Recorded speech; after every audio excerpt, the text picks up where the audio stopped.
Welcome, everybody, to our afternoon session. My name is Tess Cohen. I'm on the GBC Planning Committee and am thrilled to welcome y'all to our afternoon 1 p.m. session. Quick LinkedIn tactics, 15 minutes to greater visibility, impact, and increase revenue. 3 simple steps to increase your visibility and grow your reputation.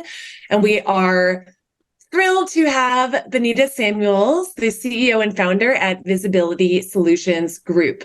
So feel free to ask questions. I was just with Benita in a session before, as were many folks, and she's excellent at answering questions as we're going through. So don't hesitate. And then we should have time at the end as well. So without further ado, Benita.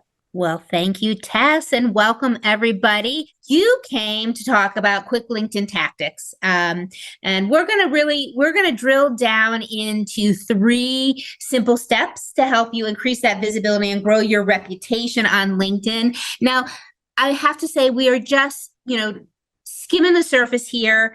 There is tons and tons more we could talk about, but we have limited time. So I will give you an opportunity at the end of our session, a way to get in contact with me if you want to dig a little deeper. But for today, let's get started. And we're going to focus, as I said, on LinkedIn. So I always like I like to at least drop from the start some LinkedIn by the numbers, because I think people don't realize, firstly, LinkedIn launched before Facebook. So, it's been around a very long time. Let me move this out of your screen here. Demographically wise, now since November of 2021, Gen X millennials now outnumber Gen X and boomers. It had always been Gen X and boomers because that's kind of the age when the platform emerged, that we were in our prime working years, and now we're starting to age out. I say we because I am an Xer. And millennials have taken over the role of, in the active career. Well, the next interesting tidbit about LinkedIn is that it drives more traffic to your website than any other social media platform. In fact, it drives more traffic to your website than Facebook, Instagram, and Twitter, or X, combined. So it is a very important platform for everyone, business professionals, small business owners, to be on this platform. Another really important thing to know about LinkedIn is that, 86% of decision makers determine their interest in you from looking at your profile. They make a decision just by looking at your profile first. And this one cannot go unmentioned, is that LinkedIn is the #1 most trusted social platform of all social platforms currently in our sphere. And there are a lot. So LinkedIn is very powerful. So let me tell you a little bit about me as we head into this journey and how I got into this place of talking to you about LinkedIn. So, my journey began back in New York City at 9 West 57th. For any of you who have ever been there, there's a giant big red 9 there.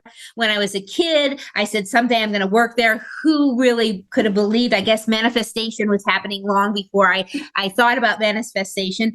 And in my career, the very first business I worked on was the I Love New York campaign. It didn't exist. It was new. It was just launching. So it was pretty exciting.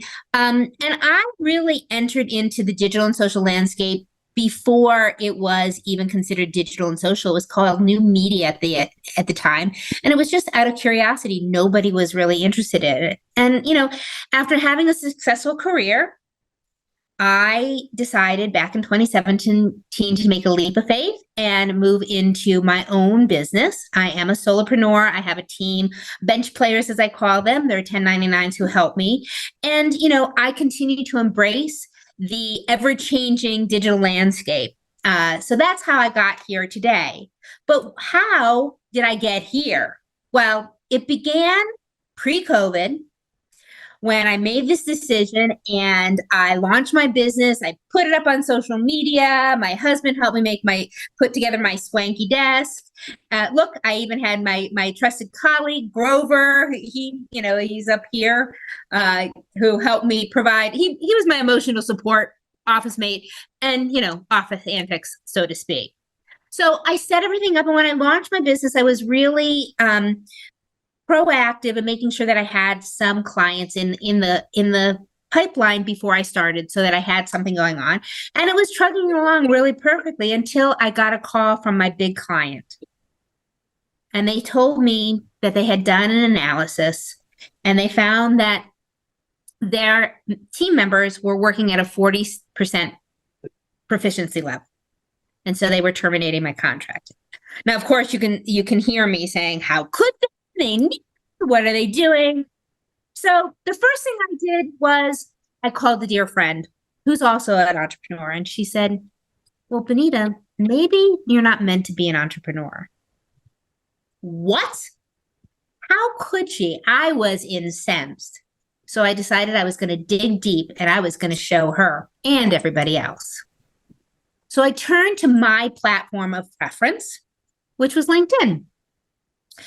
I had an existing network of contacts. I wasn't using the platform efficiently. And up until then, it was easy to be a passive observer. And so I started with posting just general posts, some easy things, surveys and simple content. And then I moved into articles and something happened. People started coming to me and wanting to know more and engaging with me. And it was at that point that I took the leap and I did a lot of deep dive thinking and researching. And I came up with a process that which I was successfully able to move my connections on LinkedIn into conversations. About 62% of anybody I asked if they'd want to have a conversation with me, they say yes. So the fact is this: most business owners and corporate professionals don't know how to use LinkedIn to attract new clients because the truth is they think LinkedIn is just like every other social media platform. But it's not. They think that LinkedIn is a digital resume. And, historically, prior to Microsoft acquiring LinkedIn, it was predominantly a platform for job seekers and recruiters, mainly used for posting your resume and filling job positions. But that changed in 2016. And friending is not connecting on LinkedIn. While on personal social platforms like Facebook, connecting with known acquaintances is a norm, but LinkedIn operates differently. You don't just connect with people you know. You'll never grow your network if you do that. And unlike other social networks, LinkedIn is about networking. It's not about cold pitching. It's about creating relationships rather than cold calling. So let's dig in and talk about those quick LinkedIn tactics that are going to increase your visibility and make an impact. So I always like to start and clarify with what you're going to get out of this session, because I think it's important that we all have clarity. And like I said, I can't cover everything, but this will give you some good foundation. So today, as we go through this, you're going to learn about the most important parts of your profile, because that's the place you have to start. Without a profile that's well developed, you're going to be starting at a deficit. We're going to talk about how to leverage LinkedIn to benefit from the algorithms. Those are those secret things nobody understands, but there are some proven strategies and tactics that you can take that are going to benefit you in the algorithms, no matter what or how they change the algorithms. And the last thing, which is really critical, is how to inspire social conversations. Because if you're not having conversations, you're not getting the value out of LinkedIn that you should be or could be. So let's talk about your profile. This is your personal branding. And the truth is, a fully developed profile will result in 20 times more profile views and 36 times more messages. And generally speaking, if you're using the platform smartly, hopefully you're not getting just cold messages. And that's part of what we're going to talk about, how to help eliminate or reduce those. So the things that we're going to talk about in your profile are your banner, your about, your headshot, the feature section, your headline, and experience. just a quick little note here, we're talking primarily about your personal profile. It is different from your company page. Your personal profile highlights you as an individual with your professional background, while your business page, also known as a company page, is created by your organization to promote the brand and share updates, things like that. So personal versus company. Yes, you should have posts both as a small business owner. Today, we're talking about your personal profile. So if you ask me, the absolute most important thing on your LinkedIn profile is your headline. Why? Because it is the one piece of content that people see from the get-go. Yes, you must have a profile picture. Your profile picture is important because 97% of people who see your profile and you don't have a picture click off it. They don't even bother looking at you. They think that you've got something to hide. So you have to have a profile picture. Yes, your banner is important. It's free real estate to promote you, your business, your interests. So you should have those.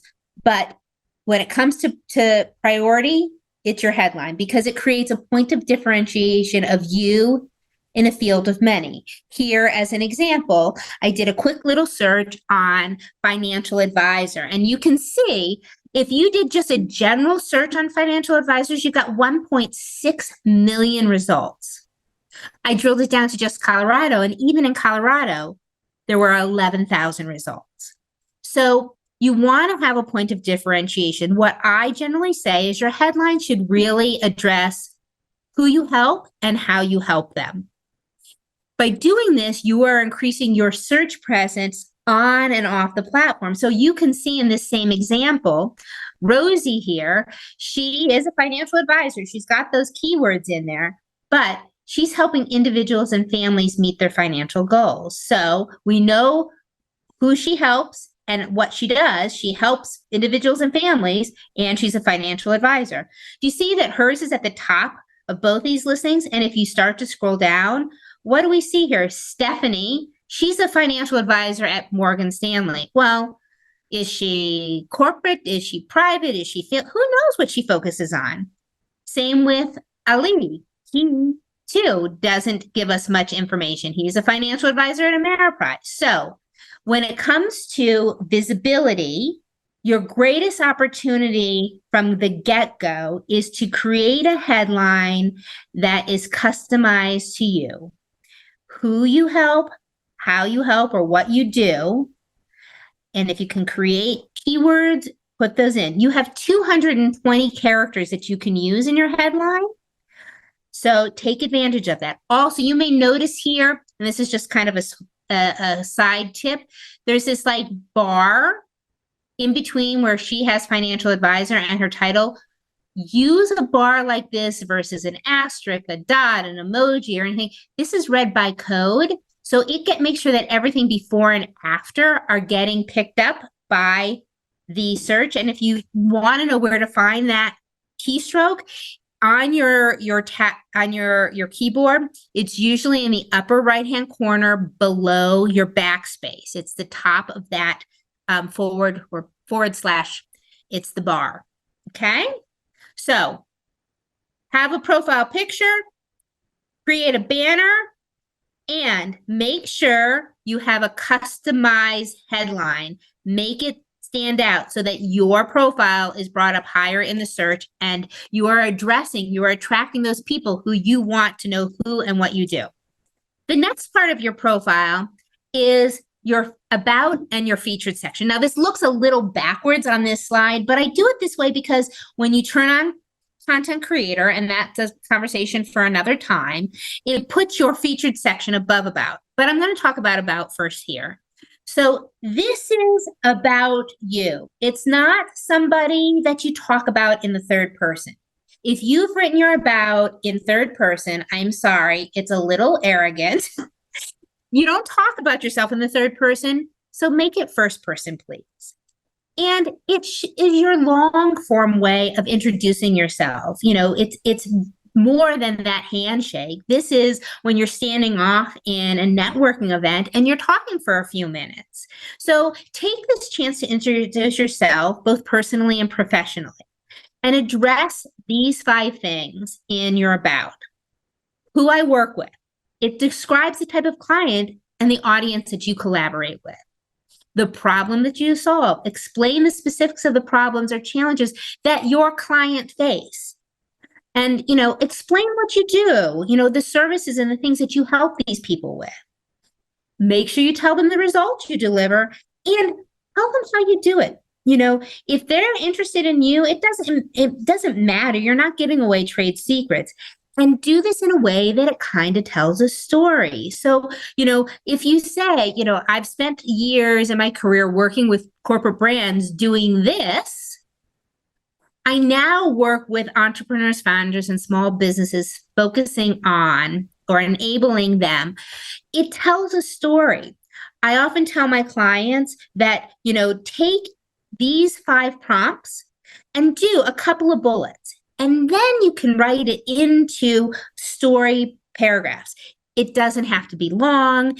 It just has to get the attention to make somebody say, oh, they work with me. They help solve my problem.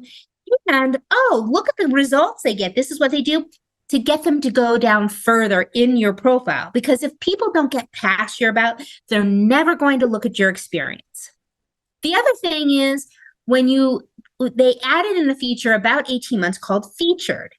And I like to call it my mini portfolio. It's a place where you can showcase your proudest work, your accomplishments, your awards. For mine, I've been very fortunate. I've been featured in Forbes. I was rated as a top LinkedIn person in Colorado this year. I feature those because those speak directly to what I do and the things that I help people with. I often talk to people, I did a session earlier this morning about the 5 places you need to be online and why. And one of the places, we always talk about a website. You have to have a website. And I always talk about LinkedIn. I personally say you should have a LinkedIn profile, no matter what, if you have a website or not. This is like a mini website. You've showing your work. You're talking about your services. It gives you everything that you can need if you can't build a website right away. So after you've got your profile picture, your banner, a rocking out headline, get that about section, answer these questions, be personal, write it in the first person, and add some featured items. Those are the key things about your profile. I just kind of recap those. I'm going to say them here again about making sure that your headline conveys that clear message of who you help and the services you provide. Use your first person as a narrative to tell your story. And also, really important is thoroughly complete your profile. Now, this, you're probably all like groaning inside when I say there are 20 available sections. Firstly, I have worked with hundreds of people and nobody has ever, myself included, completed all 20. I mean, do you have patents? There's all sorts of things, but start at the bottom and move from the bottom up. So when it looks in your profile, it says to add additional sections, go and add additional sections. Put in your language. Make sure you include English, even if you only speak English. Put in your awards, put in your licenses, put in little projects. They don't have to be big, but the more you fill out your profile, as we said in that first slide, the more views and engagement you're going to get. I'm going to pause here quickly. One, I want to answer any questions. I see, Chad, you're asking here the features section. You can post photos. Yes. So like if I was to go to my profile live, there are some pictures of me speaking where I'm at an event speaking. I have a picture of I was recognized for my outstanding leadership and contribution to something. I put that on there. I have collateral. So if you are in a service business and you have a brochure or you offer classes, you can put those in the profile in your featured section. When you add the feature section section, it gives you 4 different options of how you can load. You can add a link. So for things like my Forbes article, I have the link there and it generates an image of the article and it pops in the first few sentences of the article. You can put in media. So if you are going to put in collateral, like a flyer of yours, you upload it as a PDF, and then you give it a little description. You can add in a post. So if you've posted something or you had a post that you did on LinkedIn that has reached thousands of people, you might want to feature that. So you can add a post. And then the last one, I can't remember what the last one is. But a little word to the wise here for links. If you're going to put a link like to your website, make sure that when it posts, it generates the image. A lot of times our websites, the way they're built, they're dynamic, or they are built with images versus code. And so sometimes the image doesn't show. If that's the case, I circumvent that by doing a screenshot of my homepage and uploading it as media. And then in the comments or the description, I put the actual link to the website and a brief description. That way you can get around it and it still puts a picture. The other thing is when you click open to see all of your features, there's the up and down caret. That means that you can change the order. So if you want to move things around in that section, you can. If you know that you are interviewing for a job or have a big proposal that you're putting in and one of your featured items is more important and you want to attract that person, go in and rearrange it. So that's the first one that shows up. So that's how I recommend people use the featured section. Like I said, if you're an artist or a creative, you can put your creative work. If you're a writer, you can put content. You can put the social things that you put in there. There's so many different ways of using it, and it's so valuable. And people don't know how or undervalue it. Some people just put their posts up there. Well, you can do that. I just think that it minimizes the value. Any other questions about your profile and or the featured section or any of the other sections? I'm going to give you a couple of other little tips here while I'm thinking about it. So one of the things on your profile that it will ask is volunteer. So most of us think of volunteer as, feet on the ground. Tess is on the organizing committee of this event. So that's volunteer. She volunteers for Good Business Colorado. But Tess, you may also donate every year for Toys for Tots. That's a means of volunteering. So you can put in Toys for Tots and you can put as far as what your position is, you are a donor or a contributor. So sometimes I hear a lot of people say, well, I'm sorry, I don't really do much volunteering, but philanthropy and volunteering extend beyond just the feet on the ground type of work. So think about that. Have you been a blood donor? Do you give to the food bank of the Rockies every year? Those are all means of volunteering, of giving back. And those are really valuable things to put on your profile. The other thing is like education.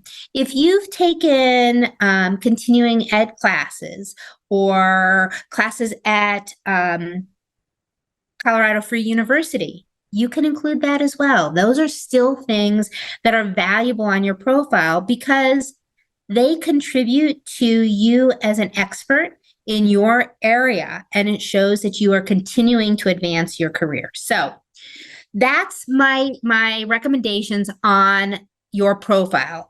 Get that rockin' headline. Make sure your about speaks to your audience and is a narrative and a story, and do as much as you can to complete all 20 sections of your profile. Set aside an hour a week. Start at the bottom. It will go much faster. Okay? So next, we're going to talk about the engagement algorithm connection. Algorithms are those elusive things that, unless we are a coder, I believe, and I could be wrong here, but I don't understand how they work at all. But what I do know is when I do certain things on LinkedIn, my content is pushed out further. My social selling index, if you're not familiar with that, it is a platform for which how LinkedIn rates you. There are 4 categories that they rate you. And so my social selling index is higher. It's what gets you into the top 1% of LinkedIn. And so, there is this connection between engaging with content and how it directly impacts your presence on LinkedIn. So these algorithms, they reward active engagement. So there are a lot of people who use third party platforms to automate and post their content. If you're somebody who does that, just put in the chat me. I'd love to know how many, because the truth of it, most of us think that that's the right thing to do. The reality is when you're using a third-party tool to post on LinkedIn specifically, you are diminishing the value of your content. It reduces how much reach it gives you. LinkedIn wants to know that you're actually in there using the platform. And if you aren't familiar, LinkedIn introduced earlier this year a scheduling tool right on the platform. So you can still schedule, but don't use a Hootsuite or a Buffer or one of those to schedule everything. If you're doing Facebook and Instagram, do it through MetaSuite, and LinkedIn use their platform because it will give your content more reach and add to the algorithms. Okay. So thank you, Sonal, for being transparent. I used to do that. I don't anymore. I mean, I'm transparent. I just don't post on a third-party platform. The other thing about LinkedIn is stop being a voyeur. The essence of social platforms is to encourage social interactions. They're called social networks, social media. And on LinkedIn, as I just said, active engagement, particularly through commenting, is crucial for your success. It plays that pivotal role in elevating your position within the algorithm landscape.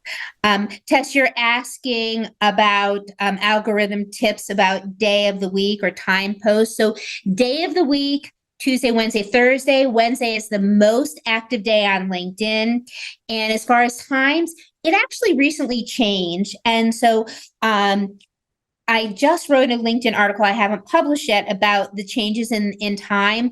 But interestingly, Tuesday, 8 a.m., Wednesday, noon, and Thursday is in the evening. I don't know why, but look out for that article. It will be coming out if you connect with me and follow me on LinkedIn. So not all engagement is created equally, whereby likes and emotions is engagement, but it's passive engagement.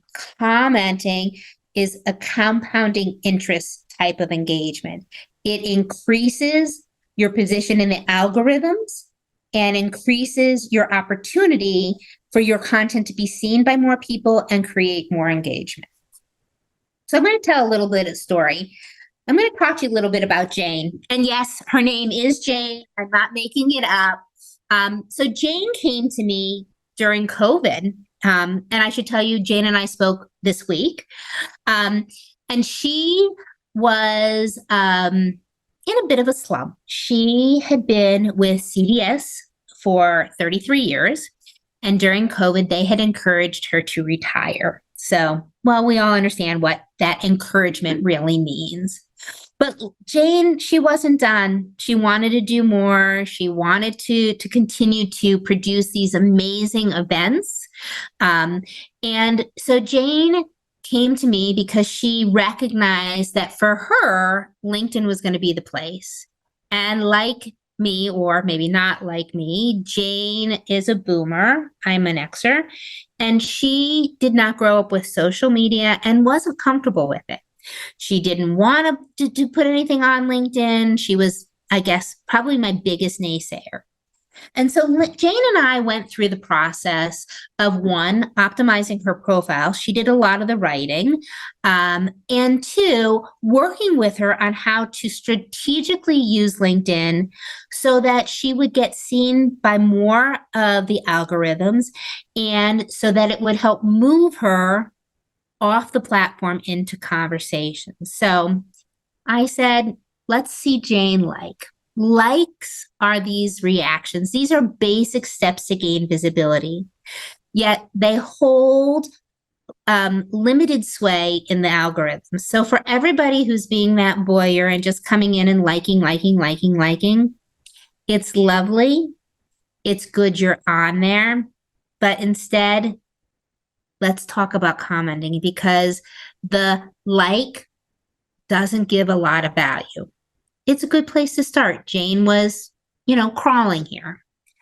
We then moved into commenting. So you can see up here, Jane liked up here, and this is Nancy's post. She wanted to get to know Nancy. Nancy had a company where she was hoping Jane would be able to make some inroads to possibly do business. So Jane first liked her post. Next, we got Jane to start to commenting. So you can see Jane commented here, right? Commenting is the number one most valuable action you can take in addition to posting content. It is the one thing that's going to boost you most in the algorithms. Having a complete profile is going to boost you in the algorithms. Posting content is going to boost you in the algorithms. Commenting is going to make a huge impact. That's going to be the thing that makes the difference. Using appropriate hashtags, tagging people, all of those things add to the algorithms, but nothing is as valuable as commenting. So Jane started commenting on Nancy's content, and something happened. Nancy commented back. The idea of what I call the 3-touch process is critical when you want to think about moving people into conversations off the platform, because the reality is we all know social media is a false sense of reality. People think they know you because they see you on social platforms. They see you engaging with their content.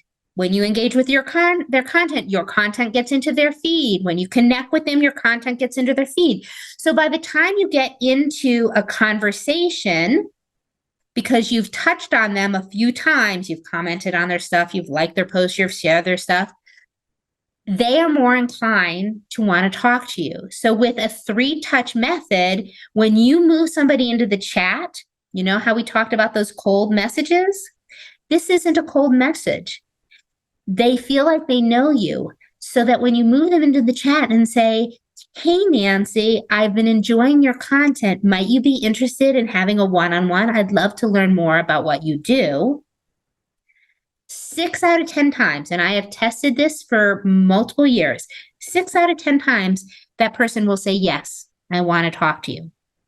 So not only are you getting value in the algorithms and beating those algorithms by being engaging and participating on LinkedIn, you're using the system to actually generate leads to have those conversations. So from an algorithm standpoint, we're going to pop over here and touch on what I said you would learn today. You now know what the most important parts of your profile are. We've got your banner. Now, for me, you can see my banner up here. This is just off my website. I wanted to keep my branding consistent and my messaging, so it's my website.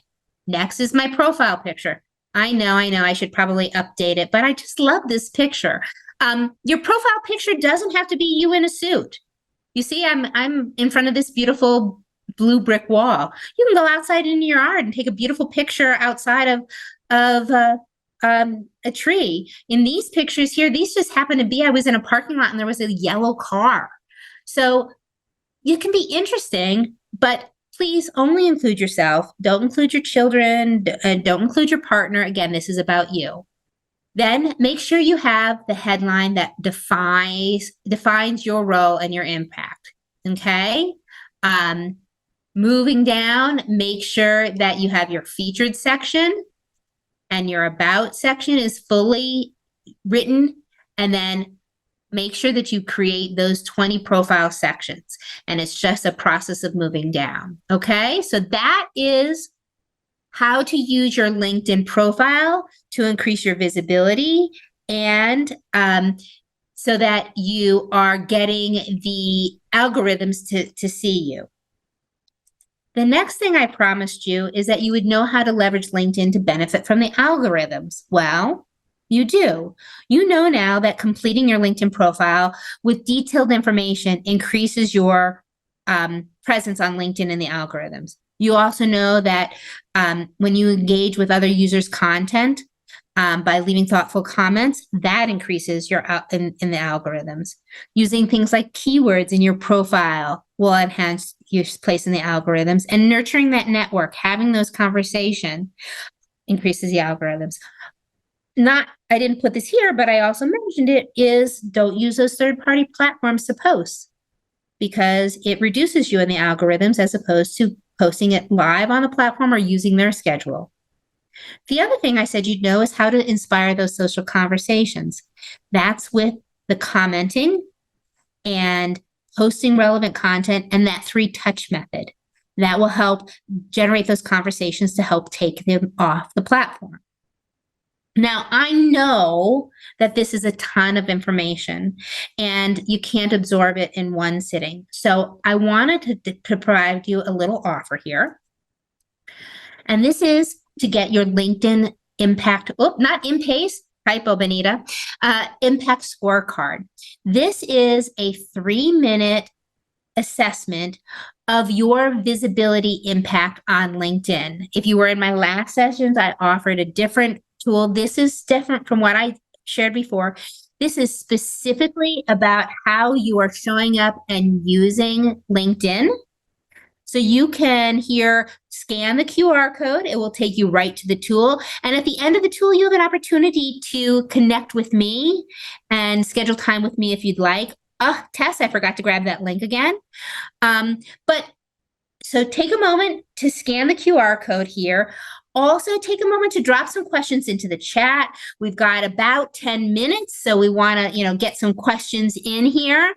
And I'm going to tell you a little bit about me, as far as the company, of what my company does here. So I gave you a little bit of background of how I came to be and what I've been doing. But I wanted to share about the company.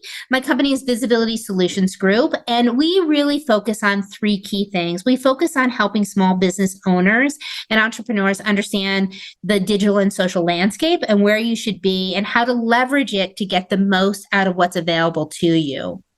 We also focus on LinkedIn, which is what we were just talking about. We are a team of subject matter experts, and we really want to help you leverage LinkedIn so that you can turn your connections into sales conversations. And then lastly, we also do consulting. So if you need to have a full assessment of your digital landscape or your website, we have all of those tools and teams aboard who help with that as well. So I like to leave every conversation about LinkedIn with one very important thought. You need to cultivate visibility because attention is currency. So I think that sums it up. But I usually ask for more questions when I'm presenting, but I got so into it, I forgot to ask. So please let me know what questions you have. If you would like to put them in the chat, or if you would like to take yourself off mute, I am happy to chat. I see, Carolyn, you have a question here? Always have. And I don't know if this is something you would cover. So my background, the career I had before has nothing to do with what I want to do now. So I was a correctional social worker, and everything that goes with that.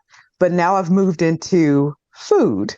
So I'm trying to sort of craft that about me part so people understand that I've really put some time and energy, maybe not schooling, into what I'm doing now. Right. So is this, I mean, maybe because I'm still hooked on LinkedIn being this, where I get a job thing. Right. So maybe that's where I'm stuck. I'm a Gen X. All right. Not an early adapter. I get it. So here's an interesting thing, Carolyn, is that you may not see it immediately, but everything you have done, there is a thread that connects from one to the next. So I would say, and again, I don't know exactly what you're doing now, but I would say, look at what you're doing and what has led you here, and you can likely build that into your story. You can say, after years in such and such an industry, I found my passion in this. I would go home each night and spend time dabbling in my kitchen. And what I discovered is that people need this. So I now work, I work with this type of person, this type of this person, and this type of person doing this. So there will be a thread in there. I often say, take those 5 points, and here I can drop back to that slide here kind of quickly for you. Take these 5 points here. Oops. Too fast on the finger. Take these 5 points here and start by writing out some just key bullets. That will start to help you define, and then think about how does that link to your history. And I often, it is a new tool to me, and I know that I mentioned it last time we talked, Carolyn. You could go into Chat GPT and say, this is my history. This is what I'm doing now. This is why I love it. Can you give me some suggestions on how I can create a thread to connect these two together? It is incredible what AI can do. And I know there's a lot of things out there about AI, good, bad, but we have to embrace it. That could help you create your link there, Carolyn. And if I recall, you said you're an e-commerce food now. Yes. I should just let you know, everybody has to eat. Yes. So everybody on LinkedIn is your customer. Yes. And people you used to work with eat too. Yeah. And if anybody needs to, figure out how to work out on parole, I'm your girl. No. And here's the thing. You can eat, just because you're not doing that anymore. Yeah. Doesn't mean that you can't include that in when you're doing content and things like that. Oh, yeah. It's still who you are. Yes. You didn't get here without a journey. I had a client who was in behavioral health and became a financial advisor. And when we were working on his profile, he said, "Oh, no, I'm not going to put that on there. It doesn't matter now anymore." And I'm like, it absolutely matters now. It absolutely matters, especially because he was in behavioral health. Yes. There is so much emotion around finances. He has a skill set of understanding how to talk to people in emotional states. So there is always a link. You just have to find it. Oh, yeah. Maybe I was just overlooking it and not valuing. Anyway, but yes, yes. I see it now. Perfect. Thank you. Yes. Anybody else? Pilar, what if I'm currently working full-time but have started my new business on the side, and it might hurt me professionally if I put this information on my personal LinkedIn page?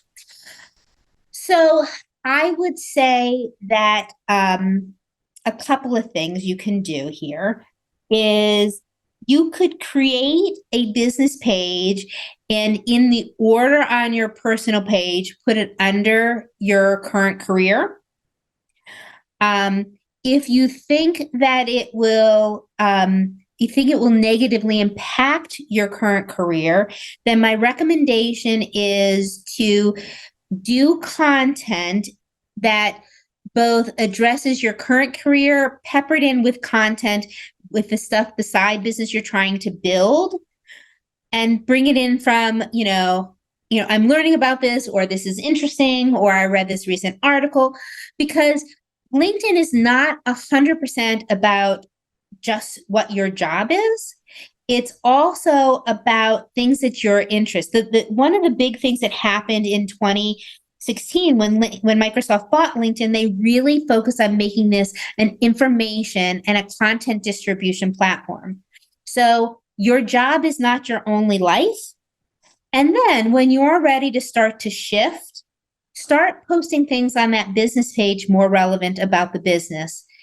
And along the way, continue to connect with people who would be interested in what your business, the side business is that you're growing. I hope that helps.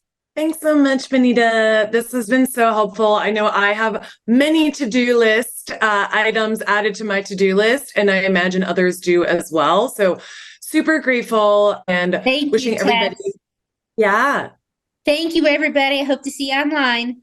Cool. Thank you. See you tomorrow. Bye-bye, guys.